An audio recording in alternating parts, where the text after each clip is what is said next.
Hello and welcome to the Matt Ligor Show. I'm your host, Matt Ligor. On the Matt Ligor Show, I like to focus mostly on being an entrepreneur or entrepreneurship.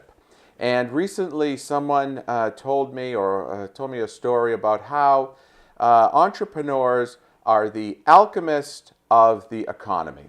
And if you don't know what an alchemist is, an alchemist basically can turn lead into gold. So, lead is a commodity and it has a value, but they can turn something of value into something priceless.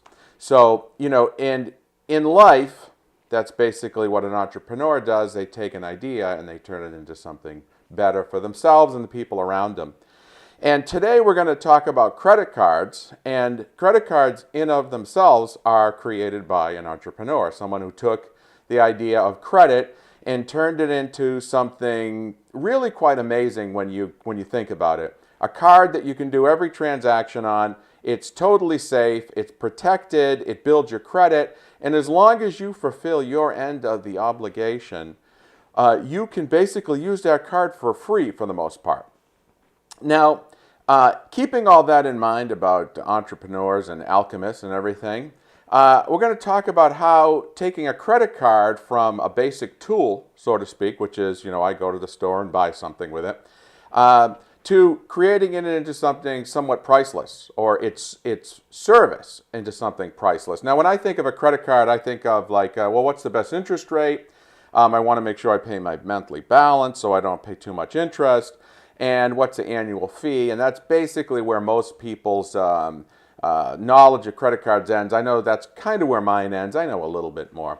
But today on the show, I have someone who has taken the concept of a credit card and turned it into something really, truly priceless. And Tony, welcome to the show. Tony Restuccia. Tony, why don't you just tell us a little bit about yourself, what you do, how old you are, and everything? Matt, first, thanks for having me. I love to share this knowledge with people. But I'm 28, I'm a tech worker, but I moonlight as a credit card miles hacker. Mm-hmm. So what I do is I'll essentially just surf the internet looking for good deals on credit cards and kind of weigh their benefits with their points inflows, and then take those points and then kind of use them for airfare, hotels, cash back if I'm desperate for cash, but generally I use it to travel the world for free. And recently I just took a trip to Europe. It consisted of 18 days. Mm-hmm. It was four countries, 7 cities. It was like $18,000 in value, and it cost me about $2,000. I didn't pay for a flight, I didn't pay for a hotel, and I was staying at Hyatt's, Marriott's, Intercontinentals, all of it for nothing, essentially. So you're staying at 5-star hotels? Yes. Right? You're flying, you didn't just fly coach, right? I flew 5-star airlines in business class. I was in the upper deck of a 747, a lifelong dream of mine. Yeah. I was in all these nice business lounges where you can just eat and drink to your heart's pleasure.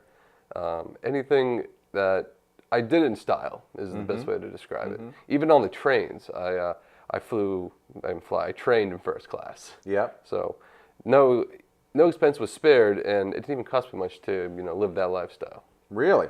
Okay, so now you call yourself a miles hacker. Now, I kind of when we hear the term hacker, we're thinking like, oh man, this guy's fucking, is breaking the system. All right. You, on the other hand, are a hacker, and you're using it for pleasure. And you figured a way out to use these miles, but not in an illegal way, in a completely legal way, because of the competition between credit cards, right? Right. You're essentially just profiting off credit card competition. It's perfectly legal. The credit card miles come in the form of rebates, so they're not even taxable. So I don't have to worry about that either. And you can just go along, and if you plan your trip correctly and just think far enough ahead, you can basically acquire the miles you need to do anything for free, or mostly free. Mm-hmm. Mm-hmm. So, like recently, there was a promotion for in Iberia. They said if you buy 10 flights, we'll give you 9,000 miles per flight. Sight unseen. You don't even have to go to the flight. Mm-hmm. You just get the miles. So I took those miles and I transferred them to another airline, and then I booked a flight to the Far East, Hong Kong or something. Yeah. So stuff like that is perfectly reasonable. But I wanted to actually circle back to your alchemist kind of thing, because what I'm doing is essentially turning something that has no value until you actually find it and use it into tens of thousands of dollars of free rides or free accommodations or just free money at the lowest level. Yeah. So you're taking a credit card, you're taking the concept of a credit card, which everybody has at least one. Sometimes people have five, right? Right. And you're turning we watch the commercial, what's in your wallet, right? And what do they offer you? 1%, 1.5%, 2%. 2%. Cash Actually, back. that's the Capital One venture card, Right. and that's the 2%. 2%, which is nice. It's better than nothing, right? Yeah. But it's not going to amount to much, not for the average person. That initial bonus does amount. That's Right. $500. And I always ask people, would you rather pay 100% for something or 98% for something? And Yeah. over a course of we all spend an average adult's going to spend $10,000 a year on just expenses, and it's going to add up over time. That $10,000 is right there, $200 back in your pocket. That's enough for a free date night. Yep. Yep. So I mean, it is something, right? Right. But you've taken it to a whole nother level. Yeah, I've gone on steroids with it, and I'm if you do it right, you can and you use your cards. You're not making everybody angry because Chase or Amex will start denying you if you are considered a churner. Yeah. There's a whole Reddit dedicated to churning, how to VPN across the coast to get certain card cards. It's kind of crazy. Yeah. But yes, I have probably 15, 16 credit cards. A lot of them have annual fees, but you can either negotiate that down. There's no harm in calling the credit card company and saying, I don't want to pay this annual fee. I'll cancel this if I don't want to pay. If you don't waive it. Yeah. Or you can just you can trade it down. A lot of cards have upper tier, middle tier, lower tier. So if you don't want to pay that $450, you just negotiate it down to the zero, and they perfectly fine that you're still a customer. Yeah. The credit line stays open, so that helps you age of history. But all my cards have very large intro bonuses as well, so I'm getting maximum value on, because a lot of them have language you can only get it once in a lifetime or once every 24 months, so you got to make it count as well with the signups. So I've kind of maximized that as well. So you're maximizing how to get them, and you're maximizing using them as well. All right. So let's cut to the chase here. Let's talk about your trip. Yep. All right. $18,000 trip, right? Is that what you said? 18,000. How many days? 18 days. 18 days. All right. And you paid about 2,000. 2,000. Mostly in food and trains. Right. Tell me a couple of things that you saw that were like bucket list, once in a lifetime things, right? Right. So just in general, Berlin for me was a city I've been dying to get to, and just wandering around that city, it was seeing the Brandenburg Gate. I don't know why it was so important to me, but it was really cool to see it. Yeah. Yeah. The cultures there are really neat. Go to Munich. You go to the famous Hofbrauhaus. I don't know if that's how to say it, but the famous beer house that's just gigantic, and you get a pretzel there, and you get to kind of do all that, see everything there. Did your pretzel cost you any money, or were you able to work that into your credit card? I paid it on my credit card. You paid it on your credit card? I got 3 times back on that on my safe on my reserve. But the pretzel was I got a pretzel, a couple liters of beer. It was only 25 euro. Perfectly fine with me.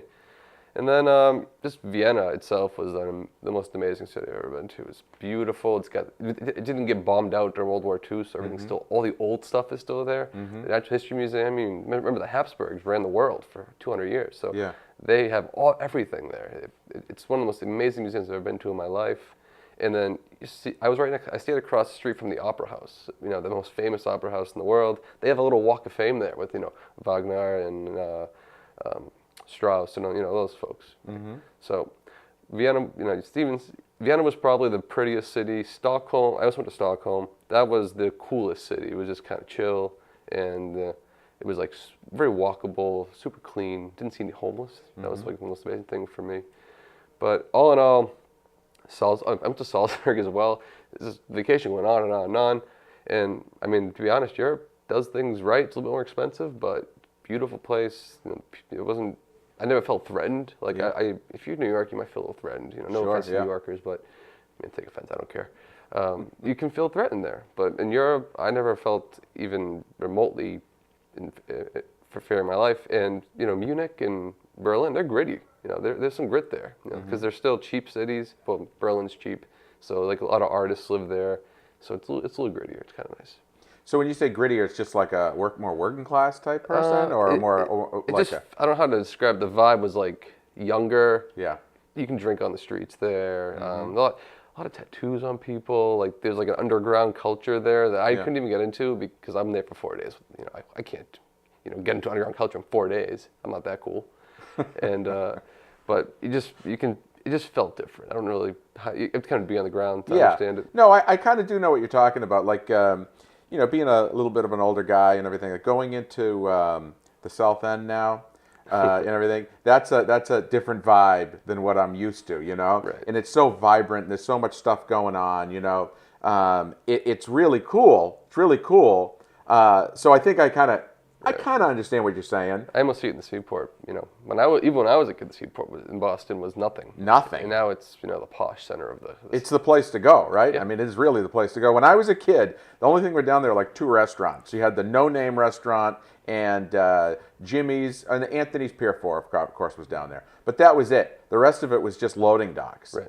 And now it's the hub of the city. And credit cards weren't even that big of a deal back then. No, they weren't that big of a deal. You know what's funny? I was thinking about like credit cards. I got my first credit card when I was 19, and I think the annual fee was like $45 a year, and I got a $1,500 credit limit. I couldn't believe it. Couldn't believe I got a $1,500 credit card, and even then, a lot of them were still the chunk thing, Yeah. Now it's slide in the chip and everything, In Europe, a lot of it is tap now. Just tap it right on Yeah. that thing there. Yeah. Interesting. So, your trip, you documented the whole thing? Oh yeah, so I documented everything on my Instagram. My Instagram is @TON Travels. Tone Travels. Tone Travels, yes. Yeah. And then I also have a unique hashtag around it because it was a vacation financed on points. I have a unique hashtag, Pointscation. Hashtag Pointscation. And I have all my good pictures up there. I have some food pictures, but I have all my Instagram stories saved on my Instagram. If you're ever in those cities and you need ideas or things to see, it's you can build an itinerary right out of my stuff. It's all pretty much all the hot stuff you want to see in these cities. Yeah. Yeah. So you've done a lot of traveling, though. For a guy your age, you've done some really I've got incredible traveling. I have almost 20 countries now. Hoping to add a few more this next year. But So let's just go. First of all, I know you've been to Tokyo, right?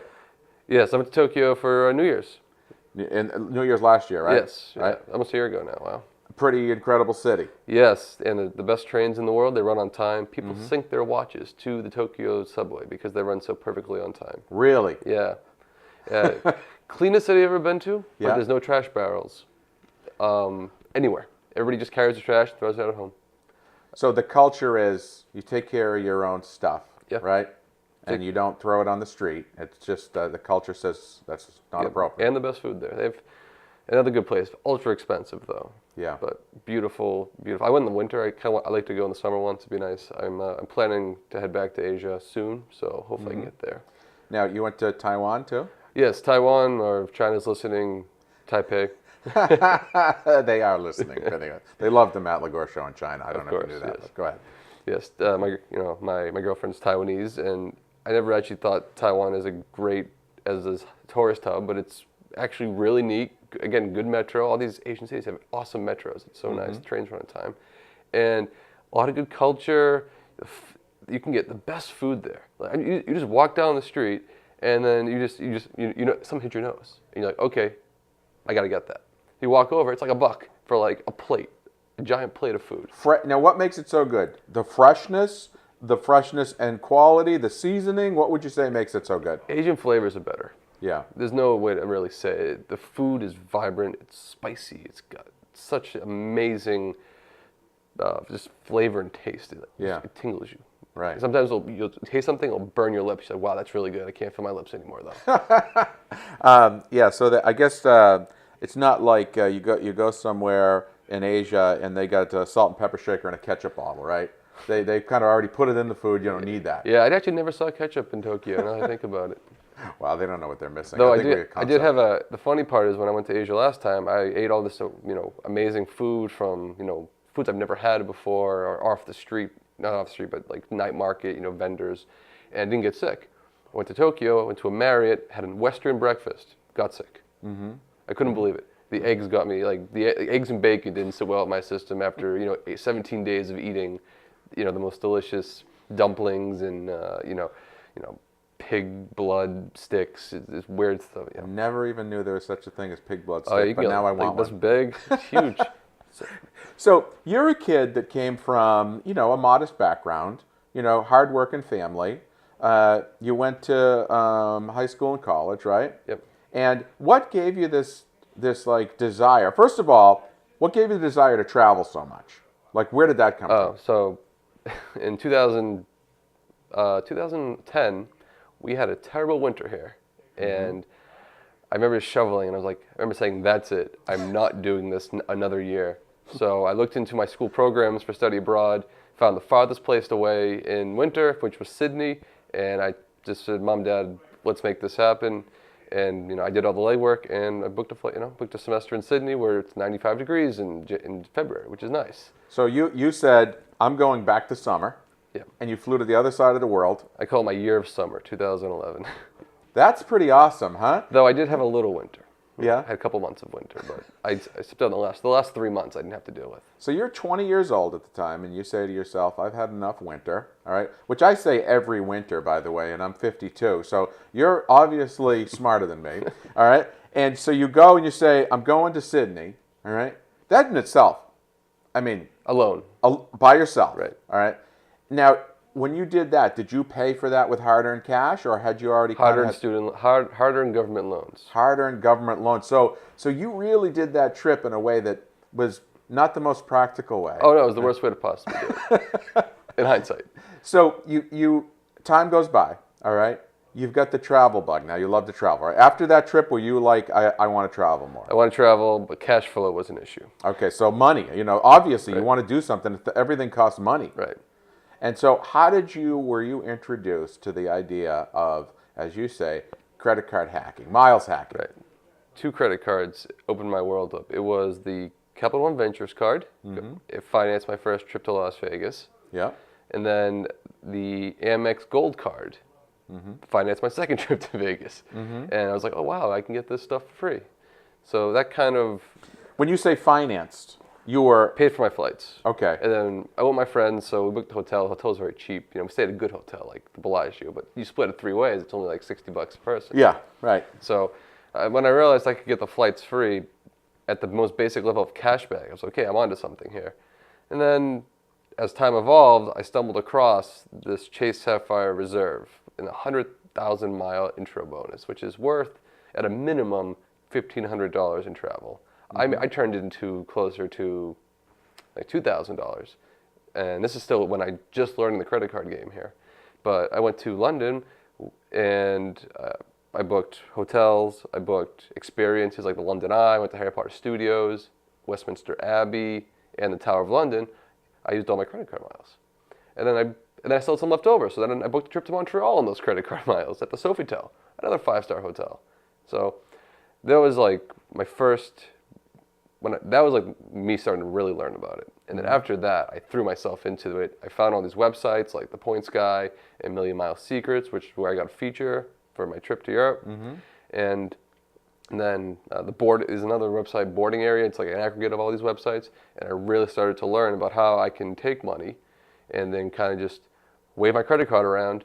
Take my credit card, wave it around, and turn, $4,000 in spending into $5,000 in rewards, which is what I'm doing all the time now. Yeah. So that's a really brilliant concept there that you've grasped, and I don't think a lot of people grasp it, is the fact that you can take your money and turn it into something else of value. I think we all look at money and say, well, that's value, right? Everything is related to a dollar, right? Right. It's not really true. There's value in other things, and you took these miles and you turned that, which is basically money, and turned it into something you were going to use. Right. I mean, obviously you have to want to travel to kind of Yeah, exploit this, and it helps if you have a lot of expenses. I'm in grad school, so you can just pay for grad school on credit cards and just collect juicy bonuses. It's easy. If you're not spending more than $1,000, if you're spending $500 a month, that's good for you. First of all, being responsible, but it's probably not the best game for you in the short term. Wait till you start spending more.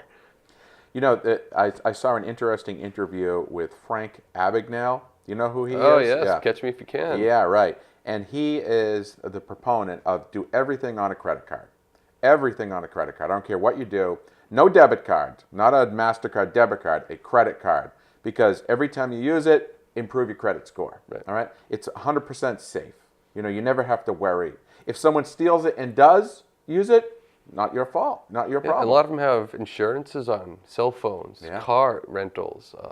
I recently had a charge against me through a payment company that I didn't get the service. So I just called, instead of me dealing with the payment company, I just went to Chase and said, hey, these guys gypped me. I got the money back in 3 days. Mm-hmm.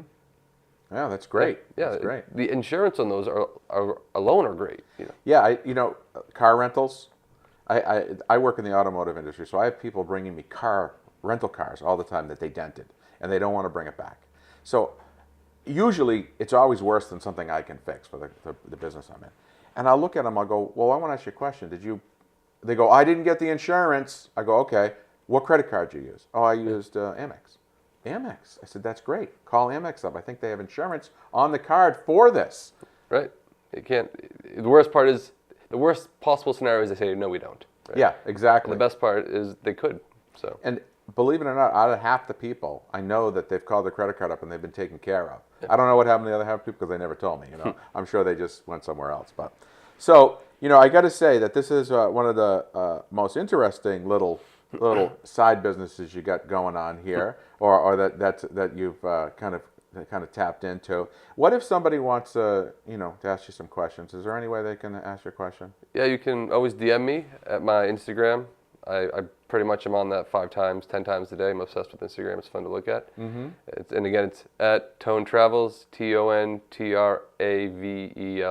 All right, cool. We'll put it on the screen so people can see it.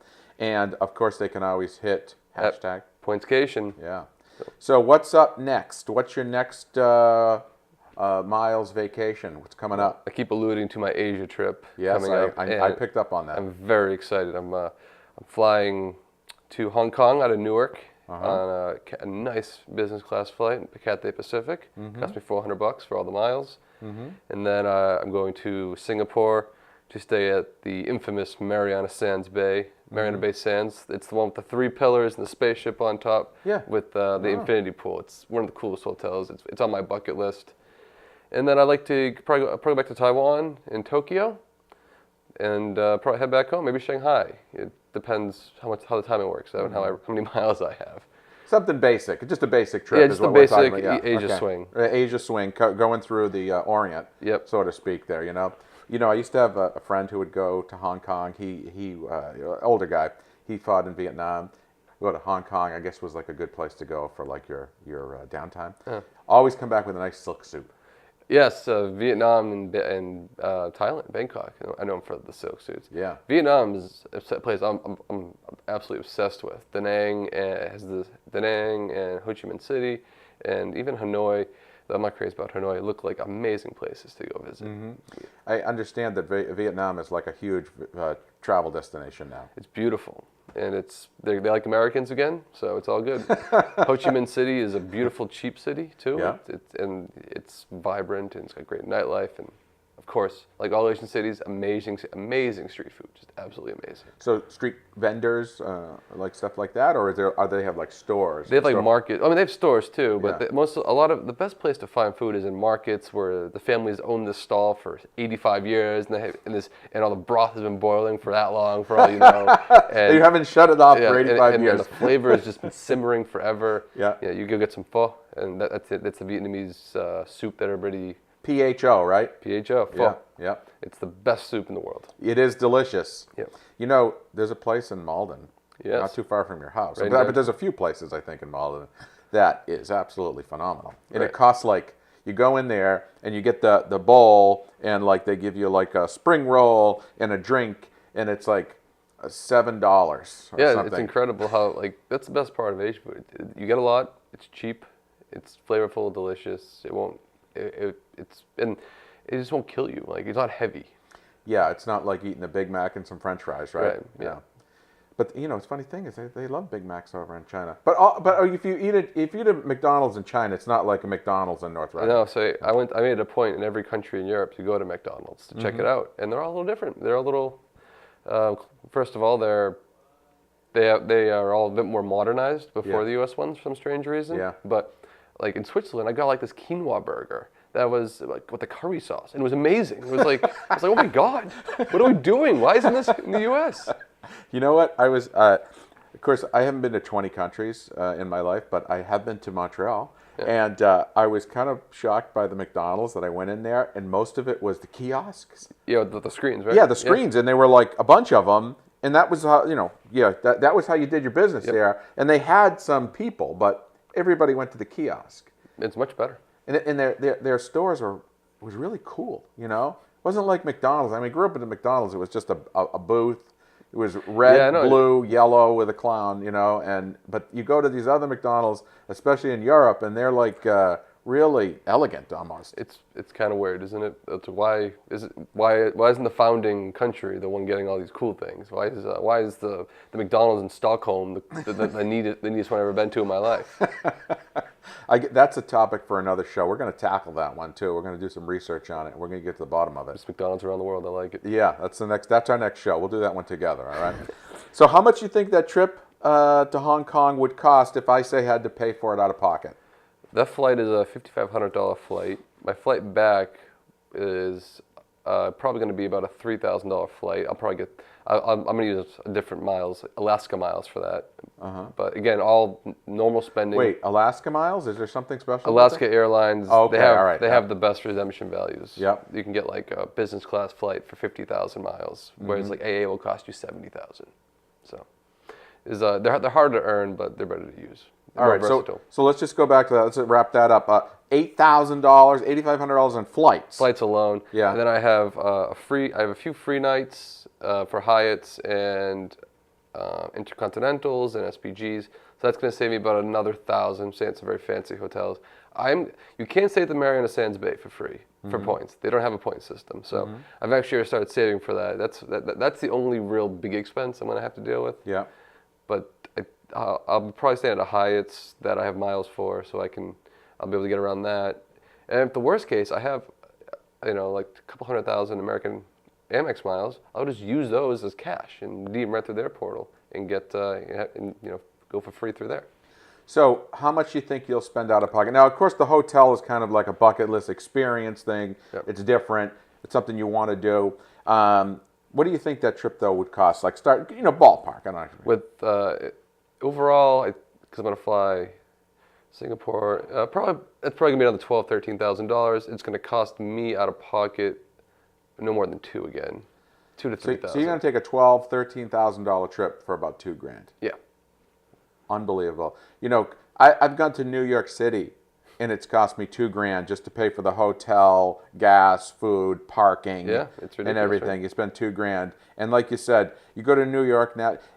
New York City, it's a little sketchy, especially around Times Square. A lot more homeless people around there than there used to be, and everything. So that's absolutely remarkable, Tony. Yeah. In those cities, Hong Kong is known as a little dirty, but it's got the posh areas. And the nice part about Asia is, again, the homeless people, they don't bother you. Mm-hmm. There are some, but they're mostly it's by choice, or they don't bother you. It's nice. Most respectful homeless people in the world? Yes, it's really weird. The culture is interesting over there. Yeah. It's why a lot of people just go over there and fall in love with it because the culture is so baffling to a Westerner. Mm-hmm. Well, I mean, it is. If you spend a lot of time around, Asian people, they are so much different. I think the thing that kind of blows me away is that the way that they're kind of like interact with each other, they have a certain kind of dynamic. They're not really friendly per se. Like they're not hugging and everything. Well, I think it's the language. The language sound is a bit harsher It sounding. does sound kind of harsh, yeah. You can't sing Mandarin, right? You can sing Italian and French. Yeah, I guess we don't have a lot of operas in Mandarin that I know of, at least. Actually, and when I was in Tokyo, I stayed right by the Tokyo Opera House. Yeah. Really cool. It was really old looking. I wanted to go, but we just ran out of time. But again, I don't know what language they sang in, to be honest. But I assume they were playing like old school, Japanese folklore kind of stuff. Oh. You brought me back a lot of little snacks from that trip, which I wanted to thank you for. They were delicious. Yes, those and are they the were best. Completely everything was different. It was like, what's this? I don't know. The flavor, again, they're better at this flavor game than we are. They make these Tokyo bananas. Everybody who's listening should go fly to Tokyo, get some Tokyo bananas. They're like Twinkies with banana custard, but they're better. Yeah, I had like 6 of them. They were fantastic. They're not like super sweet, but they're the right amount of sweet. Like it doesn't blast your mouth with sugar. It just kind of like envelops it a little bit. Right. And it's because I'm a sweets guy. I like dessert, So if a dessert's not right, I'm very disappointed. These were they were really good. At first I was like, I'm not sure if I like it, but then it hit me and I was like, I love it. Yeah. I filled an entire suitcase of bucks. I got about 13 back. So. Did customs have any problem with you bringing those back? No, they're a cake. They're all processed. It's fine. I mean, it's essentially a cake at its lowest level. Yeah, right. So I'm not bringing back a banana. Yeah, not bringing back any fruit or any kind of Asian fruit. I've never heard of anybody have a problem bringing them back. So. All right, well, Tone, I really appreciate you being on the show. At Tone Vacations. At Tone Travels. At Tone Travels. And it's Tone Travels. And well, you combine them, and it's #pointscation. Pointscation. It's like all right. It's like the birthday #Tone Vacation. All right, so we'll have all that on the screen too. All right, Tony, thank you. Thank you. Yeah. All right, I want to thank you for watching another episode of the Matt Ligor Show, and go out and be your own alchemist of the economy and do something great and figure out something amazing. And you too can sit right here in this chair on the Matt Ligor Show. Thanks for watching.